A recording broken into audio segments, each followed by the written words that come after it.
Então, no canto 4, o Telêmaco se despede do Néstor, ele acompanhado pelo Pisístrato, que é o filho mais velho do rei de Pilos, e ele chega a Esparta, que é governada por Menelau e Helena. Eles ficam muito impressionados porque a residência do rei de Esparta é muito rica, que parece refletir a luz do sol, da lua, tem decorações de prata, ouro, marfim nos seus salões. Homero faz questão de demonstrar aqui que a gente está depois da Guerra de Troia. Então, está demonstrando aqui que Menelau está muito bem de vida. Então, Esparta ganhou muito com a Guerra de Troia, né, com os espólios da Guerra de Troia.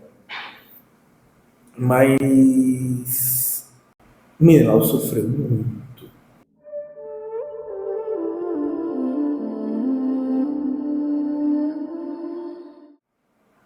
Né, para ter essas benesses. Lembra-se que Menelau foi o corno da história. Uma questão interessante é que Menelau não só se tornou rico por causa disso, mas também por ser um desbravador de terras do Mediterrâneo, Egito, Fenícia, que para o público grego padrão era uma terra muito exótica, repleta de possíveis riquezas. Então, dizer que Menelau visitou essas terras, foi a essas terras, é dizer que ele volta mais rico, né? Ele volta detentor de riquezas desses locais exóticos. Então, a gente descobre aqui que a Grécia também voltava seus olhos para o Oriente. Né? Em Troia é citado países da África, de Etiópia, por exemplo, é citado regiões fora do que a gente conhece da África, da Grécia. Então, ainda nessa época, se havia uma certa ideia de completude de outras regiões do mundo.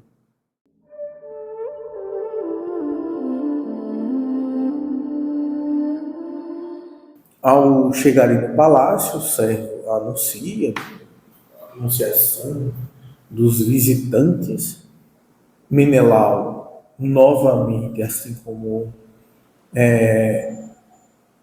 Nestor fez, sem ao menos ainda saber quem eram os visitantes, ordena imediatamente que eles sejam recebidos com banhos, roupas limpas, aias, para servi-los e um grande banquete, como era de se imaginar.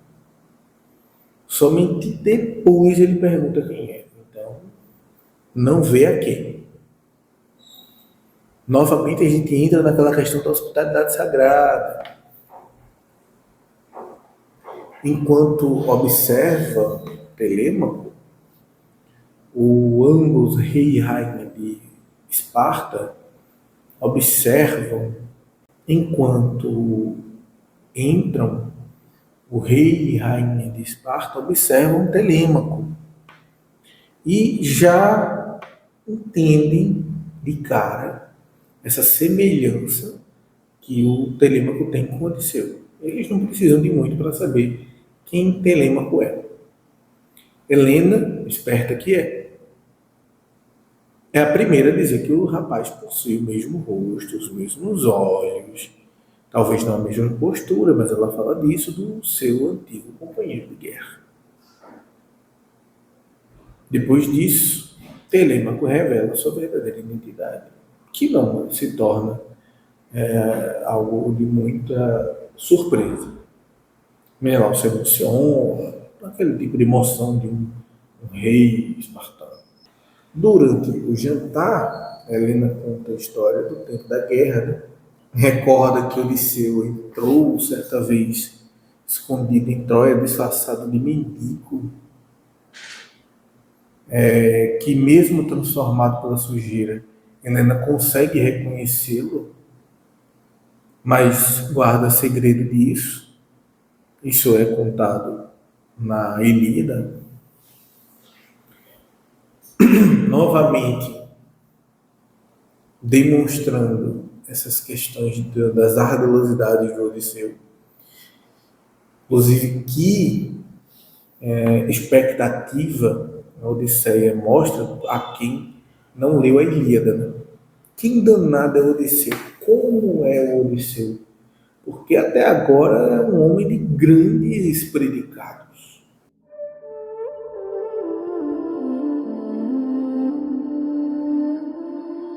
Menelau fala de outra coisa, inclusive, que depois do que os gregos construíram o tal do presente de Troia, a Helena caminha ao redor do cavalo de madeira, imitando a voz das esposas dos guerreiros escondidos.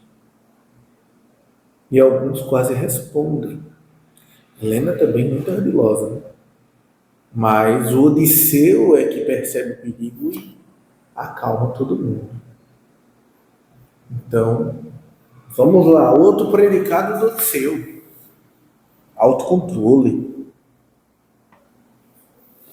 E estamos falando do presente de Troia, o famoso cavalo de Troia, né? Uma ideia advinda do próprio Odisseu, que, não sei se vocês sabem, a Guerra de Troia dura muito tempo. Eu, quando menor, assisti aquele filme de Troia com Brad Pitt, e parece que a ideia surge na hora. Não. Isso foi nos últimos anos da guerra, no último, na verdade. A guerra até aquele momento estava empapada. Já tinha morrido o príncipe de Troia, já tinha morrido o próprio Aquiles. Muitos heróis já tinham morrido ou sido feridos. Estava empatado. Realmente as muralhas de Troia eram intransponíveis. Então, é Odisseu que termina a Ilíada com a ideia do cavalo de Troia.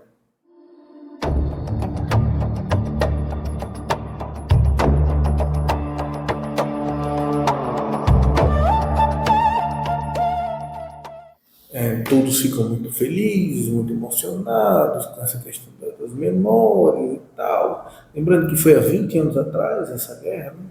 Começou há 20 anos atrás, demorou 10 anos. Enfim, né? Na manhã seguinte, Menelau responde aquelas coisas que Telêmaco realmente foi ali para saber.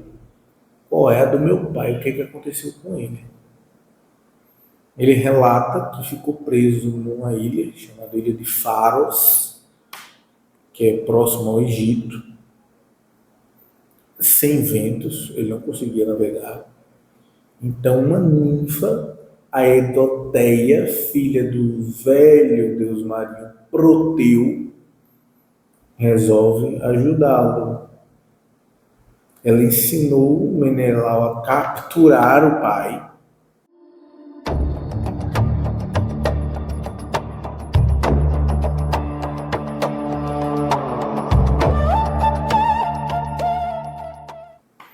E lembrem que Proteu é um dos personagens mais interessantes e fascinantes da mitologia, que antes de Poseidon era o antigo deus do mar.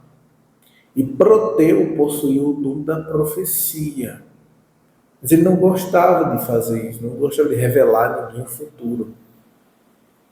Aí, para escapar das perguntas, o Proteu se transformava em animais.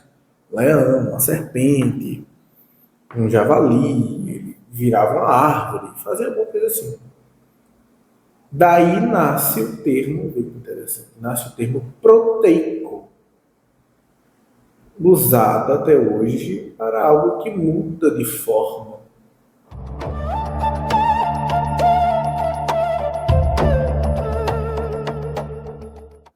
seguindo as instruções da filha de Proteu, Menelau e os companheiros escondem-se entre peles de foca, e quando Proteu aparece para contar aquele rebanho que ele tinha, eles agarram o Deus. O Deus vai tentando se soltar, se transformando em vários animais, mas o Menelau resiste. Esses homens dos heróis de Troia têm essas coisas de, às vezes, se depararem com um Deus e eles conseguem realmente bater de frente. Na guerra, inclusive, o Apolo, na guerra de Troia, o Apolo ele leva pior em um dado momento. Claro que não o suficiente para feri-lo, para matá-lo. Só um Deus conseguiria fazer isso também. Mas alguns heróis gregos conseguem, sim, ter habilidade suficiente para bater de frente em algum momento com Deus. Inclusive, nesse momento, Menelau ele repete esse processo. Realmente foi uma fórmula, né, de como pegar o Proteu. Repetem o processo para pegar o Proteu, e o Proteu responde as perguntas de Telêmaco. Agora sim a gente sabe o que aconteceu com Odisseu. E a pergunta que Telêmaco realmente queria saber: se ele estava vivo. Sim, Odisseu estava vivo e encontrava-se distante numa ilha. O nome da ilha é Egígia, onde tinha uma deusa chamada Calipso, que detinha o Odisseu ali contra sua vontade.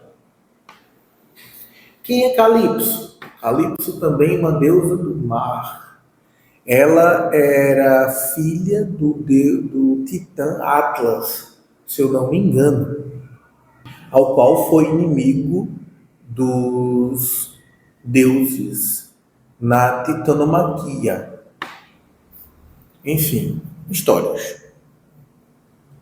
E a deusa Calipso foi condenada a viver para sempre nessa ilha, a Egígia, ou Gígia, na verdade.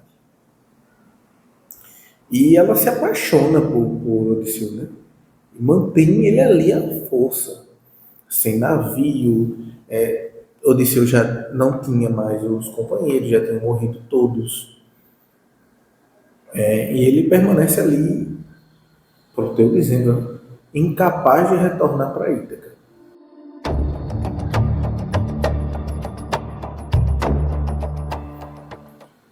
Isso dá esperanças a Telêmaco. Afinal, o pai dele está vivo. Ele estava realmente em busca de saber da morte do pai e voltar para Ítaca para fazer as oferendas aos deuses em prol da alma do pai dele. Mas enfim.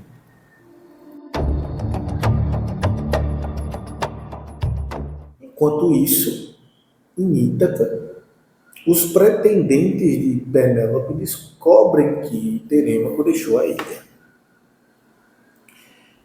E ficam com medo, veja, ficam com medo daquele jovem que eles não tiveram respeito algum anteriormente.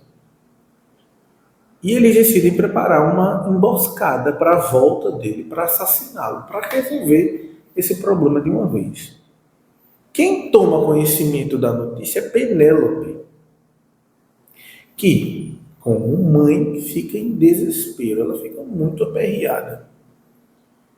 Naquela mesma noite, a Atena adentra os sonhos de Penélope e a tranquiliza, dizendo que seu filho estará protegido. E assim se encerra o final do quarto canto, que é a telemaquia. Os quatro capítulos da Odisseia, onde mostra parte da personalidade e do amadurecimento do jovem Telêmaco.